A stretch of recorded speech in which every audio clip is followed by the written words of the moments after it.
Welcome back to Epic Reddit Files. I'm sharing this one because it's the kind of family story that makes you question how long people can treat you like a resource before you finally stop calling it love. I didn't realize my life was about to turn into an investigation until my phone buzzed at 9:17 a.m. It was a credit monitoring alert. Not a scam text, not a marketing email. A real notification that said a lender had pulled my credit for a personal loan application. At first, I assumed it was an error. I hadn't applied for anything. I'm the cautious one. I run an accounting and payroll company. I'm the person who tells other people not to click suspicious links, to freeze their credit after a data breach, to keep passwords off sticky notes. I'm not careless with money or identity details. Then another alert hit. Then another. Hard inquiry, address change, application under review. My stomach dropped so fast it felt like my body knew the truth before my brain wanted to admit it. I called the lender right away. The woman on the phone asked me to verify my identity and then read back the address on the application. It was my mother's address, not an old address of mine, not a typo. My mother's actual home address, the one she's lived at for years. The one I could picture down to the paint chips on the front porch railing. I hung up and just sat there, staring at my desk like it might explain what happened. Because here's the thing. In a normal family, you'd think, no, that can't be them. In my family, you think, which one of them did it first? I'm the older sibling. My brother, let's call him Troy, has been the he's just going through a phase child since kindergarten. The golden boy with endless second chances. I'm the one who always lands on her feet, which is just a pretty way of saying, we can take from you because you won't fall apart in public. When Troy struggled, it was the world's fault. When I succeeded, it was luck or obsession or something suspicious I must be hiding. My mother, Marilyn, had a special talent for turning my achievements into obligations. Every milestone I hit became a new reason I should help. And I did, for years. I paid for temporary emergencies that never ended. I covered one-time bills that returned every season like allergies. I wired money for his business plan, which always seemed to collapse right after he posted vacation photos. I paid for things I didn't even know I was paying for until I checked my accounts later and realized my mother had been suggesting amounts as if she were budgeting my life for me. But this wasn't a request.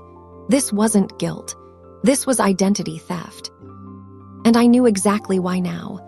Troy's marriage had just detonated. His wife, Kendra, found out he'd been cheating, not with a stranger, not with a coworker, with their neighbor, a neighbor who was also married. It wasn't just an affair, it was a bomb thrown into two families at once. Within days, Kendra filed for divorce. Troy got kicked out. Friends picked sides. People who used to wave at him started looking through him like he was a stain. He called me the night before the fraud alert. Left a voicemail with that shaky voice he uses when he wants someone to rescue him. I need you. Please, don't shut me out. I didn't call back because something in me was tired in a way sleep doesn't fix. I listened. I felt the tug of old guilt. And then I did the most honest thing I'd done in years. I went to bed. The next morning, my phone told me what he really meant by I need you. He didn't need comfort. He needed my name, my credit, my clean reputation, my financial stability.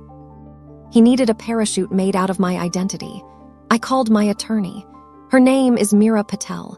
If you've never had a good attorney, you don't realize how much peace there is in a voice that doesn't panic when your world starts shaking. Mira moved fast. She had me freeze my credit, file an identity theft report, and start a paper trail that would hold up later. She didn't say, "That's horrible," even though it was. She said, "Here, what we do next." Then she said something that made my pulse jump. They're going to show up in person. People who feel entitled always do. They want to control the tone. They want to watch your face while they push. I asked what I should do if my mother and brother came to my house. Mira's answer was simple. If you feel safe, let them talk. Don't debate. Don't defend yourself. Let them say what they came to say. We document it. My house already had security cameras. Not because I'm paranoid, but because I travel for work and I like knowing if someone drops off a package. The system records to the cloud. It captures audio. It timestamps everything. Boring, practical, reliable, exactly the kind of evidence that doesn't get waved away as misunderstanding. Mira set up something else too. Not a fantasy scenario where judges sit around watching a live feed like it's a reality show. Real life is less dramatic and more useful. She arranged for a remote court reporter to be on standby and for my communications to be preserved and authenticated if things escalated. She also made sure I understood the law where I live and what I could record legally. So I did something I never thought I'd do. I left my front door unlocked on purpose, not because I wanted them in my house, because I wanted them to stop pretending they were innocent people who just needed help. At 9:43 a.m., my camera pinged. Marilyn walked up first, posture stiff, chin raised like she was heading into a meeting with someone she planned to intimidate. Troy followed behind her, rumpled, wearing clothes that looked slept in. His eyes kept flicking around like he was scanning for exits or valuables or weaknesses, maybe all three. They didn't knock, they walked in. I stayed in my home office, seated at my desk. Calm body, loud heartbeat. My laptop was open with the camera feed on one side and a secure chat with Mira on the other. The tiny red dot that meant recording glowed like a warning they didn't understand yet. My mother's voice carried through the hallway before she even reached the door. "Nadia!" She entered my office like she owned it. Troy followed and dropped into the guest chair with a sigh that was half exhaustion, half performance. Marilyn didn't sit. She didn't greet me. She didn't ask how I was doing, even though she hadn't spoken to me in weeks unless it involved money. She stood in front of my desk and said, flat and direct, "Your brother needs $650,000. Not can you help, not please, not we're in trouble. Just a demand delivered like a bill." I stared at her for a second, then said, "No." Troy's head snapped up. Marilyn's eyes narrowed like my answer was an insult. "What did you say?" she asked, voice sharpening. I said no, I'm not paying for Troy's divorce. Troy leaned forward. "Kendra is trying to destroy me. She's taking the house. She's coming for my retirement. She's poisoning the kids against me." I kept my voice level. "You cheated, Troy, and now you're shocked there are consequences." Marilyn slammed her purse down on my desk hard enough to rattle my pen holder. It was a big designer bag, the kind my mother loves. The kind she posts online with captions about treating herself, even though I bought it last Christmas because she cried at brunch about never feeling appreciated. "Don't talk to him like that," she snapped. "Family helps family." "I have helped," I said. I opened my drawer and pulled out a folder, clean printouts, dates, totals. Not because I wanted to argue, because I was done being gaslit about reality. "I've sent Troy $193,440 since 2019, I said, sliding the page across the desk. "That's tracked." Transfers, checks, everything. Troy's face twitched like he'd been slapped by numbers. My mother didn't look at the paper. She looked at me as if the paper was irrelevant because facts don't matter when entitlement is the only language in the room. "And you can afford more," Marilyn said. That sentence, so simple, did something to me. It wasn't fear, it was clarity, because it confirmed what I'd been trying not to name for years. They didn't love me. They managed me. They didn't see me. They saw a resource. "You want me to wire $650,000 because Troy got caught cheating," I said. Troy's voice rose. "It's not that simple." "It is," I replied. "You made choices. Now you want me to finance the fallout." Marilyn stepped closer, heels clicking against the hardwood. "You will wire it today." "No," her face flushed. "You ungrateful, after everything we've done for you." I let the silence hang for a second before I asked, "What exactly have you done for me?" My mother blinked like the question itself was offensive. In her world, parents don't have to answer that. They just declare it. "When I started my business, you said I was wasting time. When I got my first major client, you told relatives I must be doing something shady. When I bought my house, you called it showing off. The only time you've ever been proud of me is when you want money." Troy stood up, pushing the chair back. You think you're better than us? No, I said. I think I'm done. Marilyn's eyes went cold. Her voice dropped into that quiet tone she uses when she wants to sound dangerous without raising it. Fine, then I'll tell people what I know. I felt my skin tighten. What do you know? She smiled like she'd found the right key. Things from your college days. Things you don't want attached to your company. There it was, not a request, a threat, extortion dressed up as family accountability. I said evenly, "Are you threatening me?" Marilyn didn't flinch. "Call it whatever you want."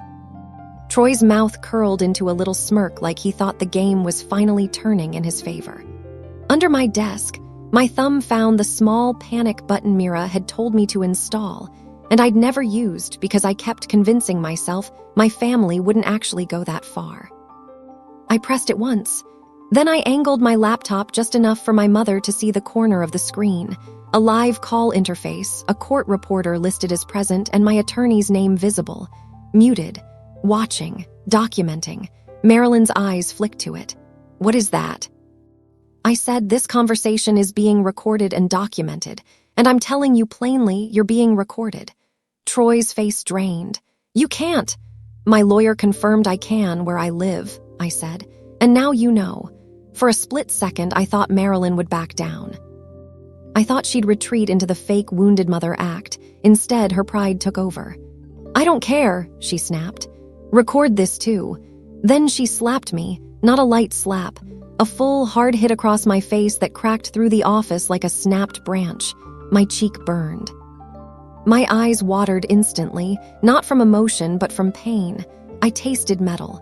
I brought my fingers up, touched my face, and when I looked at my hand, there was blood. Her ring had cut me. Troy didn't rush to help me. He didn't look shocked. He smirked like he'd been waiting for proof I'd finally get put back in my place.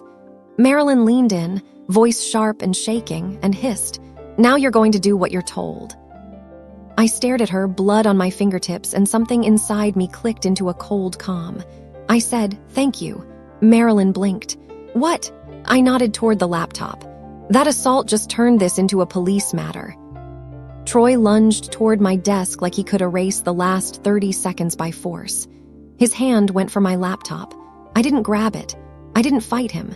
I didn't need to, because the footage was already uploading to the cloud, and because the doorbell chimed. A voice came through the front door speaker, firm, controlled. "Police department, Nadia Reyes." My mother froze. Troy's hand hovered, stuck between panic and denial. The voice continued. "Ma'am, please come to the door." Marilyn's eyes darted toward the hallway like she was calculating exits. Troy stepped back like the air had shifted. I didn't move from my chair. I held up my bloody fingers and said quietly, "They're here for the identity theft report, and now they're here for this." Marilyn's face contorted. "You called the cops on your own mother." I looked at her and said, "No, you called them when you used my name for a loan." When the officers entered, everything got loud and messy fast. My mother started talking over them, trying to control the narrative the way she always does. Troy tried to sound cooperative, like he was the reasonable one. Both of them tried to wrap themselves in confusion, as if the truth could be negotiated. But cameras don't negotiate. The officer looked at my cheek, asked if I needed medical attention, and photographed the cut. Another officer asked for their IDs. A third asked me for any evidence connecting them to the loan application. I opened my email and showed them the confirmation, the address, the phone number used. It was my mother's number. Marilyn's crying stopped mid-breath, like her body realized the act wasn't useful anymore. Troy started sweating visibly. And then I remembered something that made my stomach twist. 2 weeks earlier, I'd received a letter forwarded to my address, one of those plain envelopes with aggressive language inside. Final notice before legal action. I'd assumed it was junk mail and tossed it into a drawer. I handed it over. The officer's face changed, the way it does when a situation stops being family dispute and becomes pattern. That day didn't end with a cinematic arrest in my living room. Real life doesn't always do neat endings. They were separated. Statements were taken. Reports were filed. My mother tried to call relatives from her phone in the driveway. loud enough for the neighbors to hear, because public shame is her favorite weapon. Troy looked at me once with a face that said, "If you fix this, I'll forgive you," as if I'd done something wrong. 3 days later, I got a call from the one person I didn't expect, Kendra. My brother's wife sounded exhausted, but steady, like someone who'd cried all her tears and was now living on pure resolve. "I heard something happened," she said carefully. "I need to ask you, did Troy ever use your name as a guarantor, or list you as someone backing him financially?" My blood went cold. I told her no, not once, not ever. Kendra exhaled like she'd been holding her breath for months. "Because in the divorce filings, there's a document that references a family investor. It mentions your company." After that call, the pieces started clicking together in ways I didn't want. I forwarded the information to Mira. Mira didn't react with surprise. She reacted with strategy. She started filing motions and requests and preservation letters. She spoke in a tone that made it clear we weren't dealing with one bad decision. We were dealing with a system my family had been running for years. In the weeks that followed, my mother texted me like nothing happened, as if blood on my cheek was just another Tuesday. "You've embarrassed us. Your grandparents would be ashamed. This is why nobody likes successful women." Troy texted too, and his messages weren't apologies. They were threats. "Fix this. If my life is ruined, I'll ruin yours. You think your clients won't care about rumors." Mira told me to forward every message and respond to none. 2 months later, an investigator sat across from me in a small office and slid a file forward. Inside were copies of loan documents, not just the one for $48,000. There were 3 more applications across different lenders. One had already been approved and partially disbursed. My signature was on them. Perfect. Too perfect. The investigator explained how it happens. Old forms, scans, cut-and-paste signatures, family members who have access to your personal history. People who feel entitled get bold because they believe you'll be too embarrassed to report them. I sat there, staring at my own forged signature, and remembered my mother's memory box. The one she claimed she kept because she was sentimental. It held copies of my old IDs, my school papers, forms from when I was 18, my social security details, my first job paperwork. I used to think it was love. Now I understood it was inventory. When the divorce case escalated, it wasn't because I demanded revenge. It escalated because Troy's financial behavior didn't stop at cheating. A forensic accountant got involved. Subpoenas went out. Records surfaced that didn't match his stories. Kendra didn't have to take everything. She had to protect herself and her kids from a man who treated other people's money like a bottomless emergency fund. And my mother didn't look like a confused old woman caught in the middle. She looked like what she was, an active participant who believed family rules don't apply when her favorite child needs saving. About a year later, I sat in a courtroom and watched Troy avoid eye contact with anyone, not out of shame, out of survival. He'd taken a plea deal on the fraud-related charges connected to my identity. He tried to frame it as desperation, as if desperation magically makes planning and repeated applications less intentional. My mother didn't take a deal. She was convinced she could talk her way out the way she always had, smiling through consequences, playing wounded, twisting the story until the person bleeding looks like the villain. But charm doesn't erase timestamps, and it doesn't unsay a threat. And it doesn't unhit someone in the face on camera. When I was allowed to speak, I stood up and my voice didn't shake the way I thought it would. I didn't go in with poetry. I didn't go in with insults. I went in with truth. For years, I believed family meant I didn't get boundaries. That love meant I had to keep proving myself with sacrifice. I believed that if I just gave enough, eventually I'd earn respect. But love doesn't come with threats. Support doesn't come with blackmail. And family doesn't steal your identity and then demand gratitude. I looked at my mother, then at Troy, and I said the simplest sentence I'd ever said to them. I'm done. After everything, the most surprising part wasn't the court outcome. It was what happened inside me. My cheek healed, the cut faded, the small scar softened over time. But the guilt did something I didn't expect. It evaporated. Because once you see the pattern clearly, guilt starts to look less like conscience and more like conditioning. I changed my locks. I changed my number. I tightened my security. I kept my credit frozen. I put barriers in place that I used to think were too much. Not because I wanted to live in fear, because peace is easier to keep when you stop handing it to people who break it. Kendra and I aren't best friends, but we're respectful. We exchange necessary updates about the kids. We're both recovering from the same person in different ways. And Troy's kids still call me sometimes. Not for money, just to talk, to ask about school, to tell me something funny. To ask a normal question that doesn't come with manipulation behind it. And every time I hear them, I'm reminded of the lesson I paid for in years and receipts and one sharp ring cut to the cheek. You can love people without funding their chaos. You can be generous without being used. And you can walk away from a broken system, even if it shares your last name. Because the first time my mother slapped me, I thought the pain would be the worst part. It was. The worst part was realizing she did it because she truly believed she could. And the best part, quietly, finally, was proving her wrong.